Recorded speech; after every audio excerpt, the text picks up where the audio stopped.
Allez, le débrief des qualifs du Grand Prix d'Abu Dhabi 2021, c'est parti, on commence avec les audios. On commence avec Max Verstappen, le poleman surprise du jour. Vous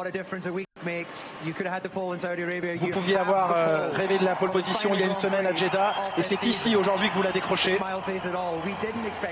On ne s'attendait pas à ça. Comment avez-vous réalisé ce tour? C'est un sentiment génial. On a vraiment amélioré la voiture au fil de la qualification parce que depuis le début du week-end c'était un petit peu variant en termes de performance. Ça n'a jamais été simple sur les dernières courses, mais j'attends vraiment avec impatience la course de demain. On sait bien sûr que les points s'attribuent demain, mais en termes de stratégie vous êtes sur les tendres et Lewis Hamilton sur les médiums. Et au niveau de votre performance depuis vendredi en essai, on était bien sur les deux trains de pneus. Bien sûr, il y a un peu plus de dégradation sur les tendres, mais ce qui sera d'abord important, c'est de prendre un bon départ. On va essayer de faire notre propre course, de faire de notre mieux, et voir où on termine. On sait que vous êtes très fort pour écarter les questions liées à la pression, mais quelle est la pression après cette qualif? Non, j'étais relax en débutant cette séance de qualification. Je savais que j'allais faire le meilleur travail possible, mon équipe fait du mieux possible. Aujourd'hui ça a payé. Félicitations pour votre pole position. Eh ouais, bah, je me doutais bien que Verstappen en avait sous le pied, mais de là à claquer un temps comme ça, franchement, surprenant. Bon, bah, on verra demain le rythme en course, ce que ça donne chez Red Bull, hein, du coup. Alors, Hamilton, on va l'écouter.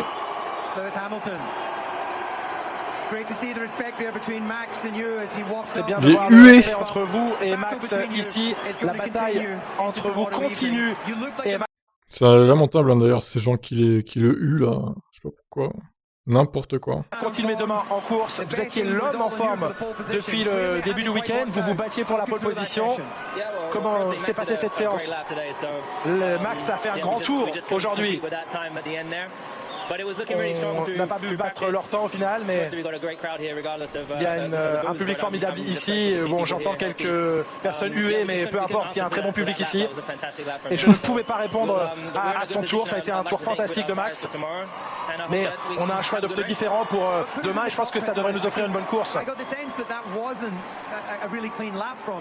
J'ai l'impression que c'était pas un tour très propre de votre part. Est-ce que c'est le cas? Et... Oui, vous avez vu mon premier tour, j'ai perdu un peu de temps vers la fin et au virage 5, mais le dernier tour était très propre et je ne pouvais juste pas aller plus rapidement. Donc je ne sais pas si j'ai bien préparé mon tour avant cela, mais encore une fois, Max mérite complètement sa pole position aujourd'hui. Max vient de nous dire qu'il était très relax au moment d'aborder la qualification. Vous l'avez vécu plusieurs fois auparavant. Vous êtes un peu déçu ou c'est simplement demain qui vous concerne? Non, ça reste une première ligne. Bien sûr, on a des pneus différents, mais je vois où il est, bien sûr, et je vais essayer d'améliorer la chose demain. Ok, bon, bah Lewis un peu déçu, mais il se dit qu'aussi, il paraît que les pneus les meilleurs, enfin, stratégiquement parlant, c'est pas trop mal, donc à voir ce qu'il peut faire en course par rapport à Red Bull. Alors Norris. Certainement est très heureux. Lando Norris. L'autre surprise des qualifs finalement. D'où sortez-vous ce tour? Je ne sais pas honnêtement. Déjà en Q3, je me suis beaucoup amélioré. J'étais un petit peu loin évidemment de la pole, mais c'est quand même une grosse surprise d'être à cet endroit. Vous aurez l'une des meilleures places pour observer la bataille pour le championnat demain avec les deux hommes devant vous. Oui, je suis un peu nerveux. Parce que je veux juste rester derrière ces deux-là, je ne veux pas être impliqué dans leur bataille. J'aimerais bien rester à cette position. Donc je ne sais pas si demain il faut que je tente ma chance au premier virage ou pas. Mais je ne voudrais pas perturber ce qui va se passer devant. Félicitations pour votre dernière qualification de la saison. Félicitations à Lando Norris. Bah après, il dit je veux pas perturber ce qui va se passer devant, mais bon, après il fait sa course Lando. Hein. S'il veut prendre un bon départ, s'il veut sortir premier au premier virage, ma foi, pourquoi pas. Mais il va se faire repasser assez vite, je pense, mais au final, moi je dis fais ta course Lando, tu t'en fous des deux autres, hein, au pire. Allez, on écoute Pérez. Malheureusement, Norris vous a dépassé à la fin, mais c'est bien pour vous d'être quatrième. C'est pas idéal, mais mon principal objectif aujourd'hui c'était d'aider Max en Q3 et on y est parvenu. J'ai tout perdu dans le dernier virage, je suis allé un petit peu trop loin. Mais c'est pas un désastre total, il reste beaucoup de choses à faire demain. J'espère pouvoir passer Lando au départ et aider Max. Comment avez-vous préparé cette aspiration pour le faire parfaitement? On a été un peu chanceux avec. On en a parlé avec Max. L'équipe était impliquée dans cette discussion, mais c'était une très bonne décision. Vous allez partir sur le pneumatique tente, c'est une bonne stratégie pour le départ? Oui, c'est comme ci comme ça. Au départ, ça peut être un avantage, mais voyons ce qui arrive ensuite. Et voilà, on suit pas à... Voyons ce qui arrive ensuite. Pérez, bon, il s'est sacrifié pour Verstappen, donc on peut pas trop lui jeter la pierre. L'idéal pour Red Bull, ça aurait été quand même qu'il soit troisième. Mais bon, il a pas réussi, tant pis. Hein. En même temps, Bottas, ça fait encore pire, donc on va pas l'accabler. Pas toujours Max. Donc ensuite... Laurent Dupin. Alors, Bottas, justement. Valtteri, it's quite disappointing to be P6. What went wrong for you? Valtteri, c'est décevant d'être sixième seulement. Qu'est-ce qui s'est passé? Non, c'est pas idéal. Je savais qu'avec le moteur que j'avais aujourd'hui, ce serait compliqué. Je savais que j'allais perdre un peu de temps sur le moteur, mais mes réglages n'étaient pas non plus idéaux pour la qualif. Ils seront meilleurs pour la course. Il y a eu des discussions pour aider Lewis avec de l'aspiration, par exemple? Non, on n'avait pas prévu ça. Parce qu'on peut facilement se tromper en essayant de faire ça. Donc on était concentrés sur nous-mêmes parce qu'on avait confiance en notre rythme. Vous allez partir en pneumatique médium. Ça peut être un avantage? Oui, je pense qu'on a l'avantage sur cette stratégie pneumatique parce qu'on va pouvoir faire durer plus longtemps notre premier relais et eux ne le pourront pas. J'espère que ça va jouer en notre faveur. En espérant qu'il n'y ait pas de safety car ou de drapeau rouge mal placé. N'est-ce pas? Bon, Abu Dhabi, un drapeau rouge quand même, faut quand même y aller, hein, les gars. Donc je pense pas, mais bon, sait-on jamais. Leclerc, c'est parti. 7e temps pour terminer l'exercice des qualifications en 2021, battu par Sainz, donc est-ce qu'il y avait moyen de faire mieux? Ah bah oui, parce que Carlos a fait mieux que moi, donc c'est sûr qu'il y avait moyen de faire mieux. C'est frustrant parce que j'ai le premier et deuxième secteur qui était vraiment rapide, mais je pense que j'ai trop poussé sur les pneus et le dernier secteur j'avais juste plus d'arrière, donc j'ai perdu 3 dixièmes ou 3 dixièmes et demi dans le dernier secteur, donc frustrant, mais bon, jusque là c'était vraiment un très bon tour. Dans le secteur j'ai essayé de faire de mon mieux, mais bon, j'ai galéré à finir le tour en ayant trop poussé dans le premier et deuxième secteur. Grosse performance de Norris qui est 3e, votre rival, ça va être compliqué peut-être pour la 5e place au championnat constructeur, ou vous vous dites qu'avec ces virages modifiés, la stratégie, il y a moyen de remonter? Oh, ça va être compliqué, ça c'est clair et net, mais bon, encore tout est possible et moi je vais tout donner demain. Je pense que la perfo en course était vraiment bonne, en simulation course elle était vraiment bonne hier en FP2, donc j'espère à utiliser cette perfo pour demain en course. Ok, bon, il a l'air confiant, hein, Charles, du coup. Alors, Dupin qui parle championnat constructeur, mais c'est fait hein, pour Ferrari depuis un moment déjà. Donc il n'y a rien à craindre. Pour le coup de McLaren, ils ont assez de points d'avance chez Ferrari. Et 9e de cette qualification. Allez, Ocon, c'est parti. Stéphane, félicitations, une 3e Q3 d'affilée. Merci. Et dans le duel contre Alonso en qualif cette année, vous le battez. Ça ne lui était pas arrivé depuis 2007 d'être battu par un coéquipier. Donc est-ce que votre bilan des qualifs et de cette journée est positif? Oui, c'est positif, c'est clair. C'est une belle stat forcément avec Fernando. C'est un pilote qui est très rapide. C'est le top hein, sur la référence en qualif. Donc ça fait plaisir forcément. Après voilà, ce qui est bien, c'est qu'on a réussi à tirer le meilleur de la voiture. Je pense qu'il n'y avait pas beaucoup plus qu'on pouvait faire aujourd'hui. Malheureusement, on a des petites pièces qui en fin d'année nous manquaient, je pense. On aurait pu peut-être gagner un petit dixième ou un petit dixième et demi en plus, mais aujourd'hui c'était très serré. On est dans le top 10 et je pense qu'on peut se satisfaire de ça. Et les excellents résultats au Qatar et en Arabie Saoudite, on en attend encore beaucoup, mais là Norris a l'air très rapide, les Ferrari aussi, donc qu'est-ce qui vous semble raisonnable pour demain? Ils sont un peu plus rapides que nous, oui c'est vrai. Après on a un très bon rythme en course, il peut se passer énormément de choses, c'est un Abu Dhabi normalement qui est assez long en course où il se passe rien, mais là ça a changé, les rails sont plus près, ça passe plus fort, donc je pense que ça restera une course intéressante demain et il y aura encore des choses à jouer. Merci. Ouais, bon, après, ils disent qu'il a battu sur l'ensemble de l'année Alonso au qualif, mais bon, c'est plus Alonso de 2007 aussi, hein. On va pas se le cacher. Il est un poil moins performant quand même qu'au pic de sa carrière, Fernando. il est plus en fin de carrière qu'au pic de sa carrière. Mais bon, ça reste une bonne performance quand même, bravo à lui. Allez, on passe à Tsunoda. Félicitations Yuki, c'est un grand résultat pour vous en qualification. Comment avez-vous réussi à atteindre ce résultat? C'est une histoire de confiance. La confiance était le sujet principal me concernant cette année. J'ai construit ma confiance sur ces dernières courses. Et aujourd'hui, je me sens beaucoup mieux qu'à Bahreïn en début d'année, par exemple. Donc c'est une belle façon de terminer la dernière qualification de la saison. Pour une fois qu'il est interviewé, Yuki, fallait quand même le diffuser, celle-là. Bah écoutez, il a fait une belle qualif. Meilleur que Gasly. Maintenant, encore une fois, c'est bien beau de faire des belles qualifs. Il faut concrétiser en course, marquer de gros points. On verra s'il y arrive cette fois ou pas, Yuki. Parce que Jeddah, il a encore fait de la merde. Allez, on réécoute Norris, interrogé par Dupin. Vous avez dit jeudi que vous étiez fan de la F1 et que là, vous avez le meilleur siège possible pour... Ah oui, j'ai le siège le plus cher du monde pour suivre la course demain. Je veux prendre un bon départ, mais pas trop bon, parce que je veux pas être impliqué avec ce qui se passera devant moi. Il devrait être plus rapide que moi, donc même si j'étais impliqué pendant quelques tours, il devrait s'échapper après. Mais ça va être génial. Je l'ai dit en conférence de presse, en tant que pilote, je respecte cette position. Max face à Lewis, c'est un plaisir pour moi à observer sur toute la saison et pour tous les téléspectateurs. J'attends avec impatience ma position demain. Ouais, mais je sais pas en vrai qui voudrait voir titrer Norris. D'un côté, il est anglais, donc peut-être qu'il pencherait plus pour Hamilton, mais il est très pote aussi avec Verstappen. Donc, difficile du coup là de choisir. Hein. Et on écoute Max. Il est là. Congratulations, Max. Félicitations, Max. Cette pole était peut-être un peu inattendue. Parlez-nous de vos émotions, cette aspiration avec Perez et le travail d'équipe. Tout a très bien fonctionné en tant qu'équipe, particulièrement avec Checo. Je suis très heureux de ça.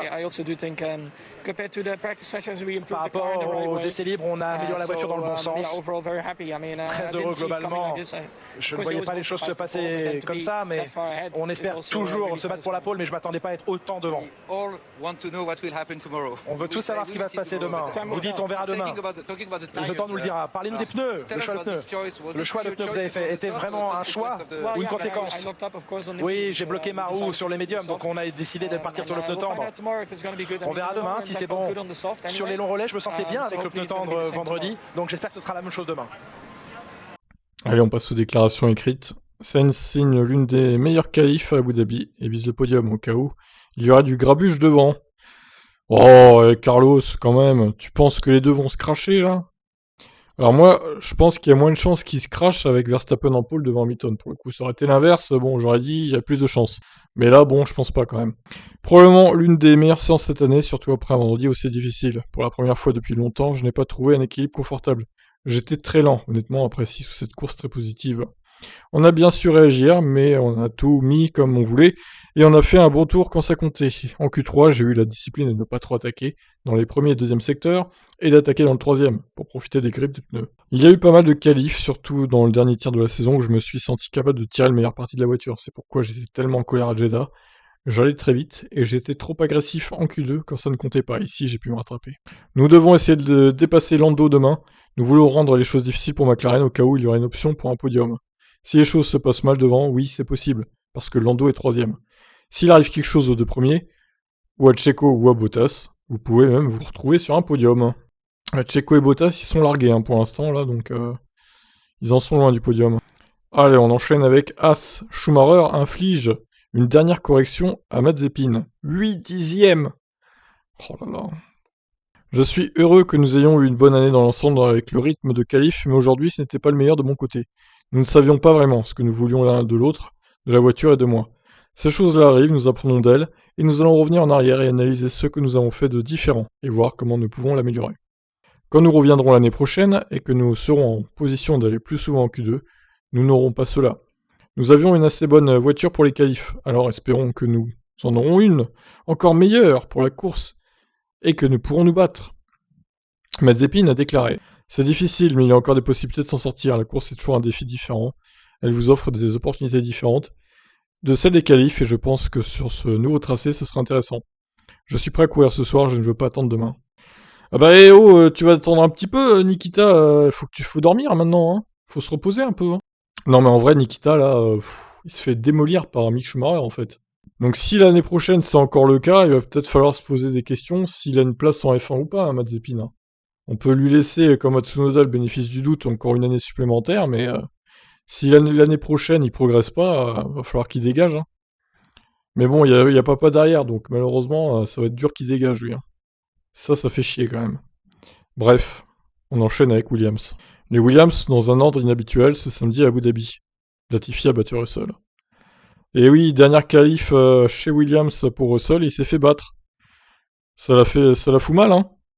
Latifi, nous espérions plus sur la piste aujourd'hui car la voiture avait un bon feeling. Il est rare qu'aucun d'entre nous n'arrive en Q2. C'est l'objectif minimum, donc ne pas y arriver en tant qu'équipe est frustrant. Il y a certainement des choses que nous aurions pu améliorer. Mon temps au tour aurait pu être meilleur et nous avons eu un peu de mal avec le trafic avant le dernier tour. C'est toujours un problème à Abu Dhabi quand tout le monde essaie de se positionner en dernier secteur. Cela signifie que vous arrivez au premier virage sans savoir ce que la voiture va faire lorsque vous appuyez sur les freins. Donc je pense que nous aurions pu trouver un peu plus de temps. Nous verrons ce que nous pouvons faire demain. C'est une longue course et le nouveau tracé devrait améliorer les dépassements. Nous verrons cela, effectivement. George Russell explique. Ainsi, sa relative mauvaise performance, ses pneus n'étaient tout simplement pas dans la bonne fenêtre de température. Ça, c'est dommage. La voiture se sentait bien sur nos tours rapides et j'étais vraiment confiant que nous pourrions progresser en Q2. Nous avons fait un tour d'attaque à la fin et malheureusement, les pneus n'étaient pas du tout prêts. Donc, nous n'avons pas amélioré notre meilleur temps et c'est dommage. Cependant, les points sont marqués demain. Le plus important est de s'assurer la 8ème place du championnat des constructeurs. Je crois que nous pouvons y arriver. Oui, bon, ça devrait aller, hein. Vu les places des Alfa Romeo, nous ferons tout ce que nous pourrons pour terminer devant Alfa. Donc voilà, à voir ce que ça va donner cette dernière course de la carrière de Russell chez Williams. Vettel, alors chez Aston Martin du coup c'est encore la merde. J'aurais dû être plus égoïste. Vettel fustige l'irrespect du Gentleman Agreement. 13ème Stroll, fini 2 places devant lui. On commence avec Stroll d'ailleurs. La 13ème place était à peu près le maximum que nous aurions pu réaliser aujourd'hui. Nous avons apporté quelques modifs au réglage de la voiture, et je suis plus satisfait de l'équilibre, ce qui est positif pour demain. Nous aurons un libre choix de pneus pour le début de la course, et beaucoup d'options avec la stratégie. Donc il y a des opportunités pour progresser dans la course. Nous devrions nous battre et pour marquer des points. Ce sera une belle façon de marquer... Ah oui, c'est vrai que c'est sa 100ème course à Stroll en F1 déjà. Déjà 100 courses, putain. Le temps passe vite, hein. Vettel, 15ème, 3ème de son coéquipier, la faute sûrement à de multiples problèmes de trafic. Ce n'était pas notre jour, surtout à cause des problèmes de trafic. J'ai été retenu par Ocon en Q1, j'ai réussi à passer en Q2, mais il y avait encore plus de problèmes. Tous les pilotes faisaient comme marche arrière à la fin du tour et nous avons vu certains pilotes sauter la file d'attente. J'ai dû m'arrêter sur la piste et par conséquent j'ai perdu trop de température dans les pneus, ce qui a ruiné mon dernier tour rapide.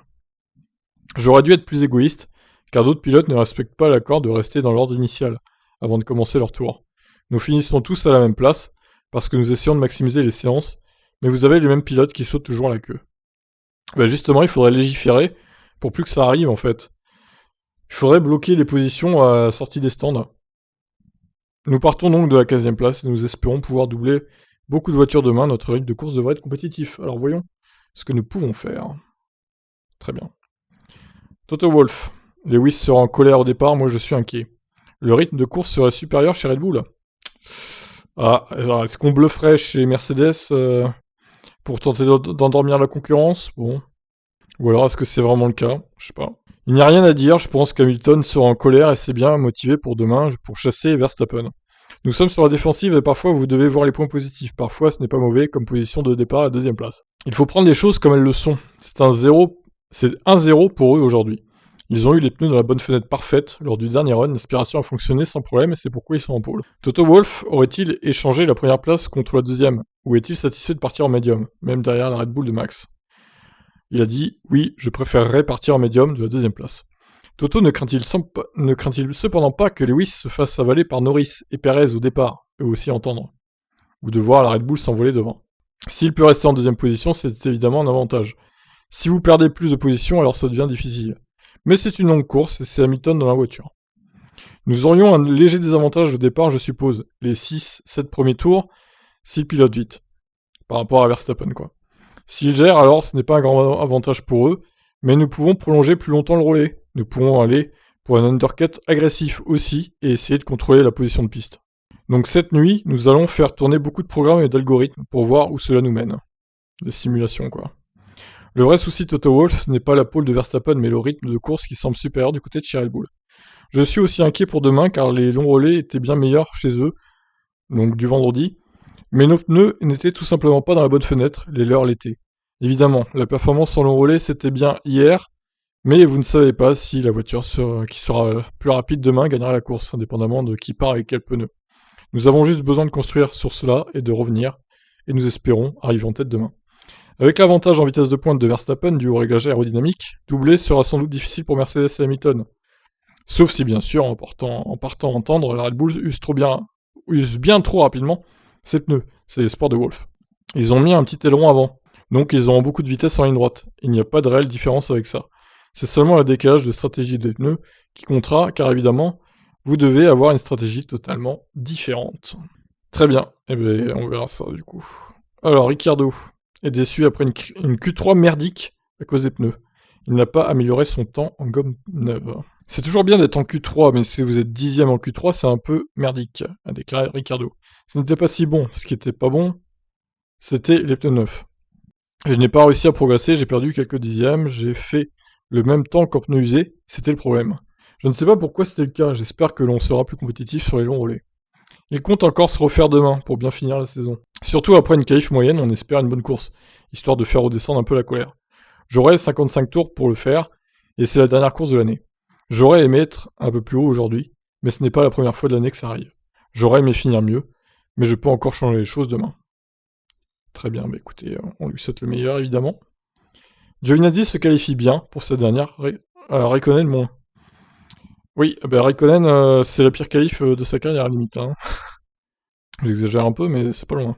Je pense que nous avons réalisé près du maximum que nous pouvions aujourd'hui. Peut-être que 12ème ou 13ème était possible, déclare Giovinazzi, mais la Q3 était trop loin. J'ai fait un run en médium car je voulais les essayer, mais mon run final en tendre a été gâché par le trafic à la fin du tour de sortie. Mes pneus et mes freins étaient trop froids dans le premier secteur et nous n'avons pas pu améliorer.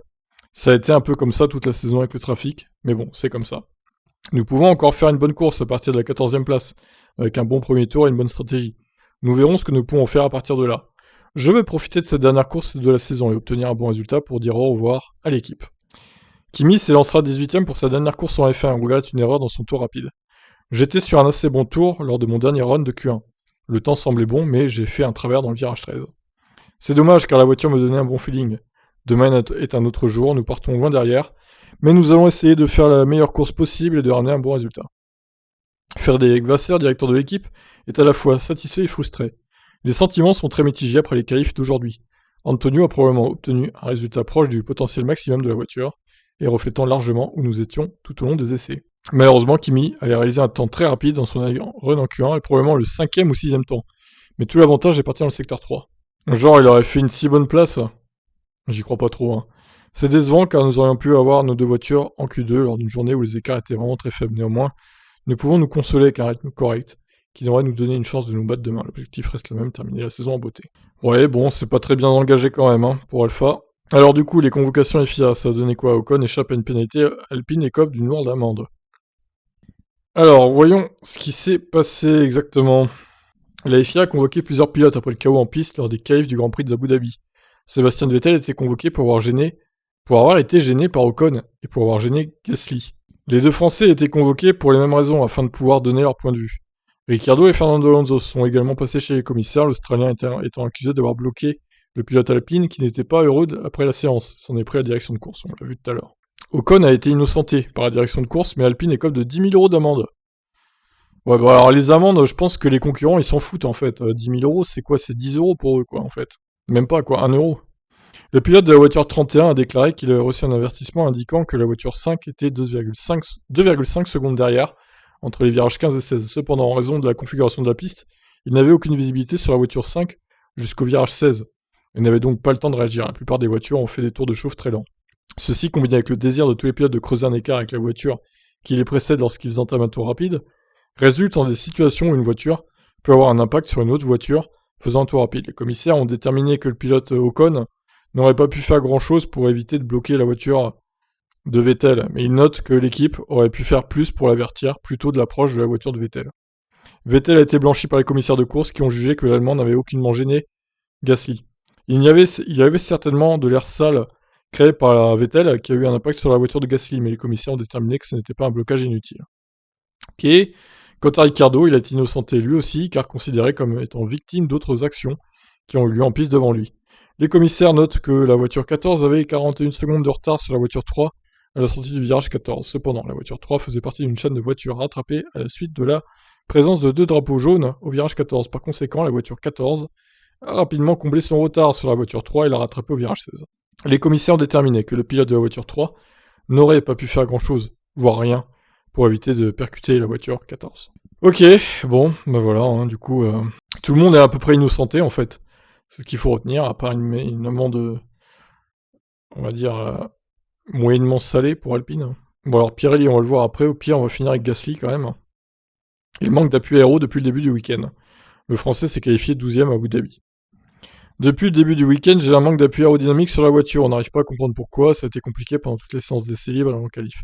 On va voir ce qu'on peut faire depuis le début du week-end avec cette voiture, j'ai malheureusement beaucoup de soucis, je glisse énormément, et on arrive à le voir sur les données, donc c'est très bizarre. Gasly espère trouver de quoi compenser ses difficultés avant la course demain. On n'arrive pas à trouver la solution, mais on va voir quoi faire ce soir avec les données, et c'est demain qu'on marque les points, donc on va essayer de faire le mieux possible. Donc on finit avec Pirelli, qui analyse les stratégies et donne l'avantage à Hamilton, mais Max aura le bénéfice de la position en piste. Donc Verstappen s'élancera de la pole en tendre, alors qu'Hamilton a fait le choix des médiums. Ils seront entourés de pilotes partant en tendre, puisque derrière, Norris et Perez seront aussi en pneu C5. Attention à la mauvaise surprise demain pour le pilote Mercedes. Mais partir en médium, n'est-ce pas en réalité le bon choix pour Hamilton? Rappelons que les modifs apportés au tracé d'Abu Dhabi ont pour conséquence d'augmenter la vitesse moyenne et l'énergie latérale demandée aux pneus. Autrement dit, l'usure sera plus importante normalement. Malgré tout, selon Pirelli, une stratégie à un arrêt reste plus rapide qu'une stratégie à 2 arrêts au stand, clairement plus lente, selon le manufacturier.